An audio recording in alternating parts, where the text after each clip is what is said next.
Press మిత్రులందరికీ నమస్కారం. నిన్ననే విజయ్ సంకల్ప యాత్రకు కేంద్ర మంత్రివర్యులు బిఎల్ వర్మ గారు వచ్చింది.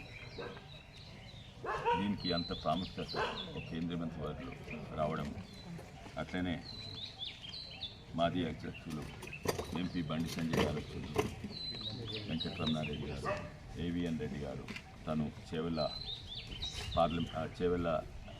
పార్లమెంట్ ఇన్ఛార్జ్ రాణి రుద్రమ్మ గారు, ఇక్కడ మల్లారెడ్డి గారు, ఇది మొత్తము బద్దం మహిపాల్ రెడ్డి, కొక్కపాల్ రెడ్డి గారు, వీళ్ళు ఈ యాత్రకు ఇన్ఛార్జ్ ఆర్గనైజింగ్. తాండూరు నుంచి పెరుగుతూ వస్తున్నది. వికారాబాద్ వచ్చినప్పుడు అయితే నిజంగానే భారీ సంఖ్యలో వచ్చింది, ఉత్సాహంగా ఉన్నారు.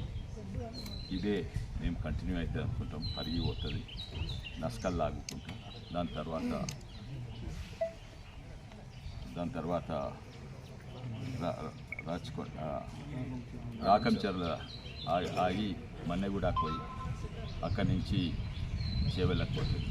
దాని తర్వాత రాజన్నగర్, షేర్లింగంపల్లి ముగించేది, రాజన్నగర్ మహేశ్వరం ముగించేది షేర్లింగంపల్లిలో ముగిస్తుంది. ఇది ప్రజలు ఆ అసెంబ్లీ ఎలక్షన్స్ వేరే, ఈ పార్లమెంట్ ఎలక్షన్స్ వేరే. పార్లమెంట్ ఎలక్షన్స్ అంటే మోడీ వర్సెస్ ఎవరు అన్నట్టు చూస్తుంది. వాళ్ళు ఒకటే క్యాండిడేట్ కనబడుతుంది, అది మోడీ గారు. ప్రతిపక్షాలు వాళ్ళ క్యాండిడేట్ ముంగట పెట్టి ప్రచారం చేసుకున్నట్టు లేరు. ఈసారి చేవెళ్ళ బహుశా నంబర్ 1 మెజారిటీ ఉండొచ్చు. ఎందుకంటే ఇక్కడ ఏ లెక్కలు చూసినా కూడా, ఏ గ్రాఫ్లు చూసినా కూడా ఇంతకుముందు 4% నుంచి 7% పెరిగింది, 7% నుంచి 15% పెరిగింది. ఆ గ్రాఫ్ ప్రొజెక్ట్ చేసినా కూడా, లేకుంటే ఒక్క ఎమ్మెల్యే ఉన్న తెలంగాణలో ఇప్పుడు 8 ఎమ్మెల్యేలు ఉన్నారు. ఒక్క ఎమ్మెల్యే ఉన్న తెలంగాణలో 4 ఎంపీలు గెలిచిండ్రు. ఏ గ్రాఫ్లు ప్రొజెక్ట్ చేసినా కూడా తప్పనిసరిగా తెలంగాణలో 10 కంటే ఎక్కువ వస్తాయని మేము అనుకుంటున్నాము. భారతదేశానికి స్లోగన్ అబ్కీ బార్ 400 పార్ అంటే తెలంగాణలో అబ్కీ పార్ 10 పార్ అని. కానీ మీరు విశ్లేషకులు విన్నారు, మన డాక్టర్ సిఎల్ వెంకటేష్ గారు వారి ప్రకారంగా, ఇంక్లూడింగ్, ఎందుకంటే మొన్న ఎలక్షన్స్ అలా ఎంబీటీ, ఎంఐఎం అందరు కూడా పోరాడితే హైదరాబాద్ కూడా వచ్చే అవకాశం ఉన్నది. అయితే 16 కూడా రావచ్చు, 17 కూడా వచ్చే అవకాశం ఉంది, అది లేదా అంటలేదు. కానీ ప్రాక్టికల్గా చూస్తే 10 కంటే ఎక్కువ తప్పక వస్తాయని మేము అనుకుంటున్నాం. మీ అందరికీ ధన్యవాదాలు. ఈరోజు మీటింగ్ వచ్చినాను. చేవెళ్ళ మాజీ ఎంపీ కొండ విశ్వేశ్వరరెడ్డి గారికి, కామారెడ్డి ఎమ్మెల్యే కాట్రపల్లి వెంకటరమణారెడ్డి గారికి, అలాగే అన్న జిల్లా అధ్యక్షులు మాధవ్ గారికి, పార్లమెంటు కన్వీనర్ మల్లారెడ్డి గారికి, ఈ క్లస్టర్ ఇన్ఛార్జ్ మైపాల్ రెడ్డి గారికి, అలాగే ఈ కార్యక్రమంలో పాల్గొంటున్నటువంటి భారతీయ జనతా పార్టీ నాయకులందరికీ, కార్యకర్తలకు, మీడియా మిత్రులందరికీ కూడా పేరు పేరున నమస్కారం. విజయ సంకల్ప యాత్ర పేరుతో భారతీయ జనతా పార్టీ తెలంగాణ రాష్ట్రం మొత్తం కూడా నిన్న ఏకబిగిన తెలంగాణ రాష్ట్రంలో ఉన్నటువంటి 117 నియోజకవర్గాలను, అందులో ఉన్నటువంటి 17 పార్లమెంటు స్థానాలు, 17 పార్లమెంటు స్థానాలను 5 క్లస్టర్లుగా విభజించి విజయ సంకల్ప యాత్ర ప్రారంభించడం జరిగింది. ఈ 5 క్లస్టర్లలో ఒక క్లస్టర్ అయినటువంటి శ్రీ రాజరాజేశ్వర క్లస్టర్. ఈ కార్యక్రమం వికారాబాద్ జిల్లా తాండూరులో మొదలై వేములవాడ రాజన్న సన్నిధిలో పూర్తవుతుంది. కాబట్టి తెలంగాణ కొలువైన దేవుడు ఇలవేల్పు రాజరాజేశ్వర స్వామి పేరు పెట్టడం జరిగింది ఈ క్లస్టర్కి. ఈ రాజరాజేశ్వర క్లస్టర్ ప్రారంభం అంతా నిన్న తాండూరులో మొదలై చేవెళ్లలో ఇవాళ రేపట్లో పూర్తయ్యేటటువంటి అవకాశం ఉంది. నిన్న ప్రజలు బ్రహ్మరథం పట్టినారు. మీరంతా కూడా చూసినారు. తాండూరులో కావచ్చు, తారూరులో కావచ్చు, వికారాబాద్ టౌన్లో జరిగినటువంటి కార్యక్రమంలో పెద్దలు బిఎల్ వర్మ గారు వచ్చినారు, బండి సంజయ్ కుమార్ గారు వచ్చినారు, ఇంకా మా పార్టీ పెద్దలంతా కూడా ఆ కార్యక్రమంలో ఉన్నారు. ప్రధానంగా భారతీయ జనతా పార్టీ విజయ సంకల్ప యాత్ర తీసుకోవడానికి గల కారణం ఏంటంటే భారతదేశంలో ఉన్నటువంటి ప్రజలందరితో పాటు తెలంగాణలో ఉన్నటువంటి ప్రజలు కూడా మరొకసారి మోడీ గారినే దేశ ప్రధానిగా చూడాలనుకుంటున్నారు. తెలంగాణలో ఉన్నటువంటి ప్రజలంతా కూడా భారతీయ జనతా పార్టీ వైపే ఉన్నారు. అసెంబ్లీ ఎన్నికల్లో కొన్ని కారణాల చేత ప్రజల్ని తప్పుదోవ పట్టించినటువంటి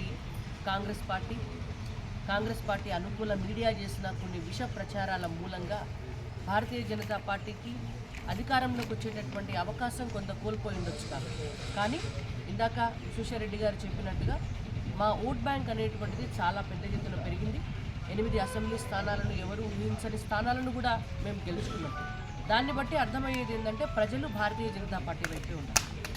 ఏ గ్రామానికి వెళ్ళినా, ఏ ఊరికి వెళ్ళినా జరిగినటువంటి అభివృద్ధి కార్యక్రమాలన్నీ కూడా భారతీయ జనతా పార్టీతోటి జరిగినాయి.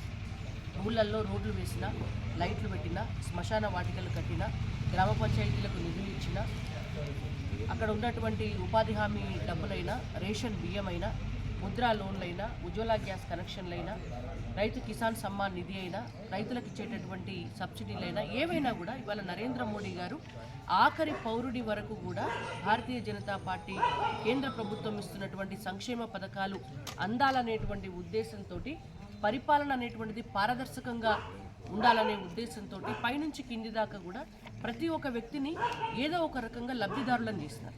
ఇవాళ మహిళలు లబ్ధిదారులే, బీజేపీ కేంద్ర ప్రభుత్వ సంక్షేమ పథకాల వల్ల యువత లబ్ధిదారులే, రైతులు లబ్ధిదారులే, పారిశ్రామికవేత్తలు అందులో ఉన్నటువంటి వాళ్ళు లబ్ధిదారులే, ఈడబ్ల్యూఎస్ రిజర్వేషన్ వల్ల అగ్రవర్ణాలు కూడా లబ్ధిదారులే. కాబట్టి ఇవాళ బీజేపీ వల్ల లాభం పొందని ప్రజానీకం ఇవాళ భారతదేశంలో ఎక్కడ కూడా లేదు. ప్రజల సంక్షేమమే భారతీయ జనతా పార్టీ లక్ష్యం. కుటుంబాల కోసమో, బంధుత్వాల కోసమో, సామాజిక కులాల కోసం, వర్గాల కోసమో నడిచే పార్టీ భారతీయ జనతా పార్టీ కాదు.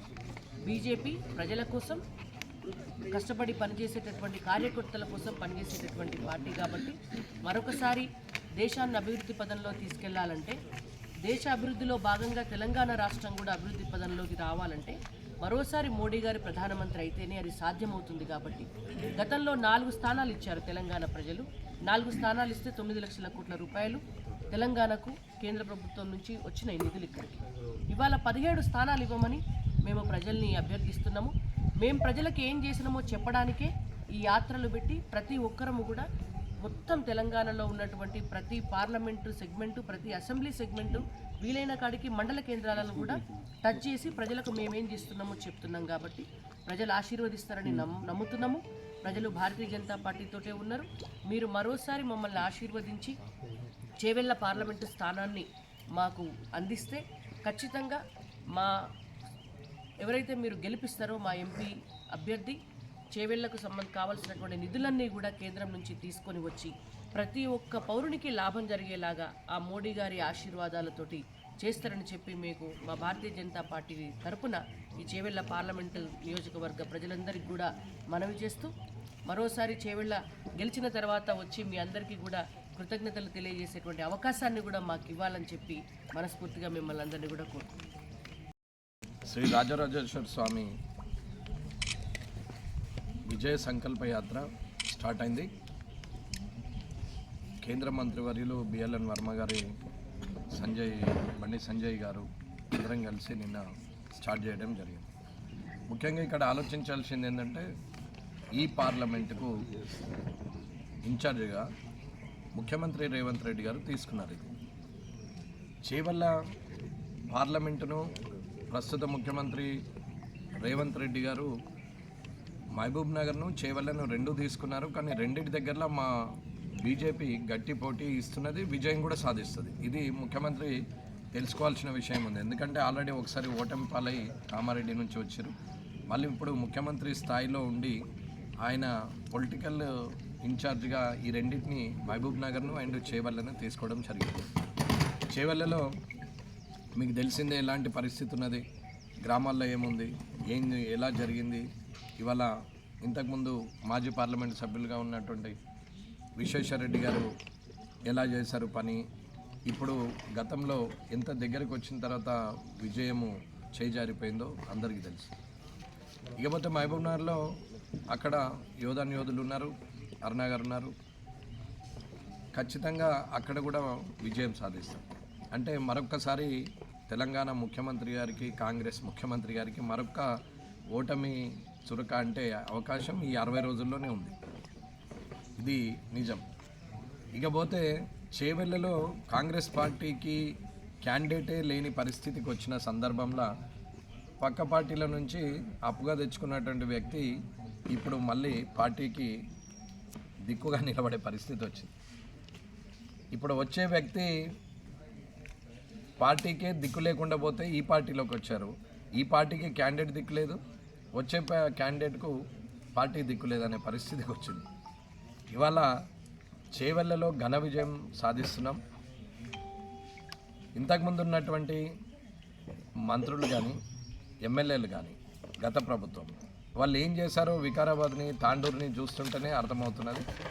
ముందుకెళ్తే పరిగి చేవెళ్ళలో ఏం జరిగిందనేది కూడా తెలిసిపోతుంది. సరే, ఈ చేవెళ్ళ పార్లమెంట్లో యోధులం ఉన్నాం మేము అని అనుకుంటున్నారేమో వాళ్ళు, కానీ ప్రజల మనసులో మోడీ గారు ఉన్నారనేది అర్థం కాని పరిస్థితి వీళ్ళకి. అన్న రాముడి సందేశం, ఆ రాముడి ఆదేశం, నరేంద్ర మోడీ గారి సందేశాన్ని ప్రజలకు ఇవ్వడానికి మేము వచ్చినాం. ఇది ప్రచార రథము అని అందరూ అనుకుంటున్నారు, కానీ ఇది రాబోయే భవిష్యత్తుకు ఆశల రథం, అభివృద్ధి రథం, సంక్షేమ రథం. ఇది ముఖ్యమంత్రి రేవంత్ రెడ్డి గారు కానీ ఇవాళ క్యాండిడేట్ లేని పరిస్థితికి వచ్చిన పార్లమెంటును తీసుకొని ఆయన ఇవాళ మళ్ళీ కొత్త వ్యక్తులను తీసుకొస్తున్నారు. మరి పాత వ్యక్తులు ఏం చేస్తారనేది ఇంకా వాళ్ళ సొంత విషయం, అది వేరు. కానీ ఇక్కడ ఉన్నటువంటి మాజీ పార్లమెంట్ సభ్యులు విశ్వేశ్వరరెడ్డి గారు, ఆయన కుటుంబ చరిత్ర అయినా, ఆయన హుందాతనము, మాట్లాడే విధానము, ఆయన ఆలోచన విధానం అందరికీ తెలిసింది. కాబట్టి ప్రజలందరినీ నేను కోరుకునేది ఏంటంటే, చేవెళ్ళ నియోజకవర్గంలో, పార్లమెంట్ నియోజకవర్గంలో ఉన్న 7 అసెంబ్లీలో గతము వేరు, ప్రస్తుతము గల్లీ రాజకీయం వేరము, ఢిల్లీ రాజకీయం వేరు. సరే, గల్లీలో ఎలాగోలాగా గడ్డకు పడ్డ కాంగ్రెస్ ఇప్పుడు ఢిల్లీలో కూడా పడతామని అనుకుంటున్నారు, కానీ బొక్కబొర్లో పడడం తప్ప ఏం లాభం లేని పరిస్థితి. కాబట్టి ముఖ్యమంత్రి గారు రాష్ట్రాన్ని అంతా మిగతా వాళ్ళకి వదిలేసి ఈ 2 పార్లమెంటు మీద మీరు దృష్టి పెట్టండి. ఒక్కసారి ఈ 2 పార్లమెంట్లు బీజేపీ గెలుస్తున్నది, చేవెళ్ళ, మహబూబ్నగర్ 2 బీజేపీ గెలుస్తున్నది. కాబట్టి గౌరవ ముఖ్యమంత్రి రేవంత్ రెడ్డి గారికి నేను చెప్తున్నది ఏంటంటే, ఏదైనా మీరు తీసుకున్న నిర్ణయం సరైనదని మీరు అనుకుంటున్నారు. ఆ సరైన నిర్ణయం అనుకొని గతంలో ఒకసారి పొరపాటు చేశారు, తిరిగి అదే పునరావృతం అవుతుందనేది నేను చెప్తున్నాను. కాబట్టి చేవెళ్ళ నియోజకవర్గంలో ఉన్నటువంటి ప్రజలందరికీ చేతులెత్తి మొక్కి చెప్పడం ఏంటంటే, మోడీ గారి వల్ల దేశ చరిత్ర ఎంత అగ్రగామిగా ఉంది, ప్రపంచంలోనే ఎంత ఉన్నత స్థాయిలో ఉంది, విశ్వగురుగా మారినటువంటి ఈ భారతదేశాన్ని నడిపే వ్యక్తి నరేంద్ర మోడీ గారే అనేది ప్రజలందరికీ తెలుసు. కాబట్టి ప్రజలందరూ బీజేపీకి ఓటేసి, పువ్వు గుర్తుకు ఓటేసి ఘన విజయం ఇస్తారనే నమ్మకం ఉంది. ఖచ్చితంగా విజయం పొందుతాం, ఇది ప్రజల ఆశీర్వాదం. కాబట్టి ఆ శ్రీరాముడి ఆదేశాన్ని, నరేంద్ర మోడీ గారి సందేశాన్ని, ప్రజల ఆశీర్వాదాన్నితో పాటు విజయం లబ్ధి పొంది ప్రజలకు సేవ చేసే భాగ్యం కలిగిస్తారని కోరుకుంటూ, చేవెళ్ళ ప్రజలందరూ భారతీయ జనతా పార్టీ దిక్కే చూస్తున్నారనేది ఇది నిజం.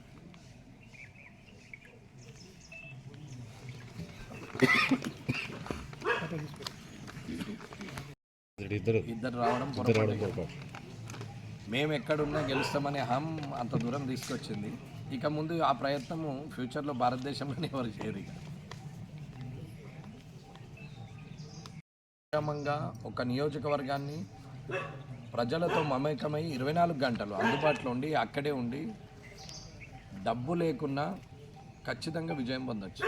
దీనికి సాక్ష్యం కామారెడ్డి నియోజకవర్గం. కాబట్టి ఎవరైనా రాజకీయం చేయొచ్చు అన్న. 5 ఏళ్ళు మాత్రం నాది కాదు, నేను ప్రజలతో ఉంటా, నాకు సొంత ఎజెండా ఏమీ లేదు, ప్రజలే నా ఎజెండా అనుకున్న వ్యక్తి ఖచ్చితంగా విజయం పొందుతాడు. ఇది ఏ పార్టీ అయినా సరే, ఇదే అని అదని కాదు నేను అనేది.